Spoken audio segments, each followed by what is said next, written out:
Hi, my name is Jake, and today we'll be doing an instructional video on how to use a laser level. Now, as you can see here, this is the laser level itself, and this is the stand that you will be using. Now, you need to ensure that the stand is somewhat level. You can adjust that by turning these and moving the legs up and down. Now, to set up the laser level itself, simply place on top, right in the center. Use this here, line it up in the middle, and twist it on.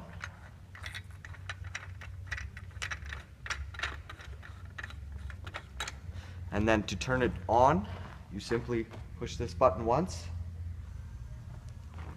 It'll then calibrate itself. And once the red light starts flickering, that's when you know it is ready to go.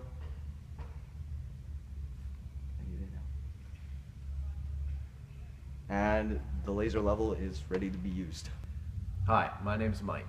When you're taking measurements with a laser level, you need to have a benchmark, which is just a point that you use to measure from that has an arbitrary elevation, but that point can't change at any point throughout the construction.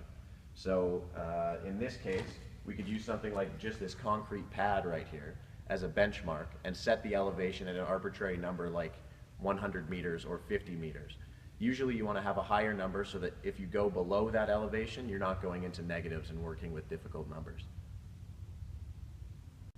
Okay, so one of the most important things you need to find to calculate elevation is the height that your actual laser level is at. So when you have the laser level set up and you have a benchmark taken, then you need to get a back sight reading. And a back sight reading you get using this rod and this sensor. And this rod has metric measurements on it. So if you go here, this is 1 meter, and then upwards they're in decimeters, so every one is 10 centimeters all the way up to the top, and you can extend it even further than it's extended right now. So what you need to do is place the rod on your benchmark, which in this case is our concrete pad, and then move the sensor until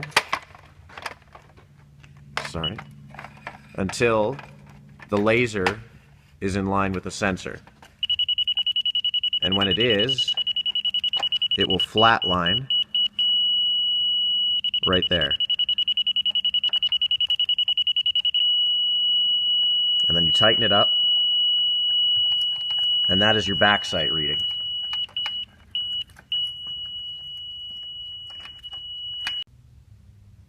Okay, in order to get your back sight reading, you need to look between the two claws, and whatever that is, and you can see there that there's a 13, that means 13 decimeters or 1.3 meters.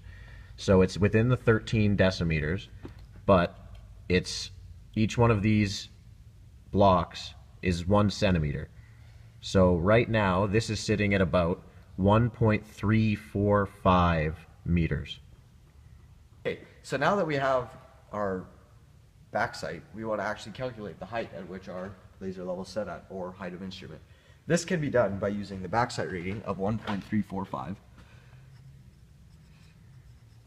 adding that to our benchmark reading, which was 100 meters, which is then 101.345, which is our height of instrument. Okay, so now the next thing you want to do is take an intermediate foresight or IFS reading. Now, to do this, it's the same procedure as taking a back sight reading. You slowly move this thing down until you get a beep, until it flatlines. Right there. Tighten it up, and there's your IFS reading. As you can see, it is right on the 0.9. Now that you have your IFS, you can calculate the elevation of the spot that you took your IFS reading from. And the way that you do that is you take the height of instrument, which we have at 101.345 meters, and you subtract from that the IFS that you took, which in this case was 0.9 meters. 101. And always use a calculator, just so you limit the mistakes that can be made.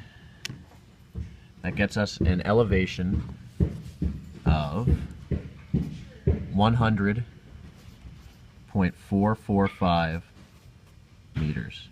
for the spot that we took the IFS from.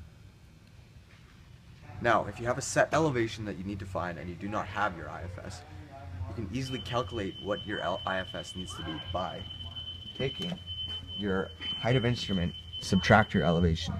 Now, it's important to remember, again, to always use a calculator.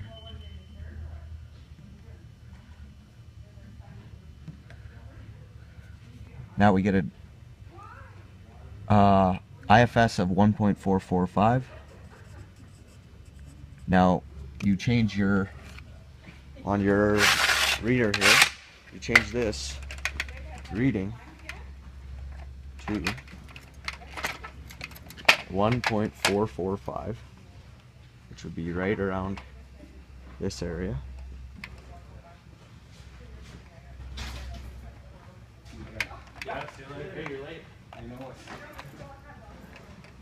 Once you do that, you need to get it so that this is level, either by digging or raising the area up.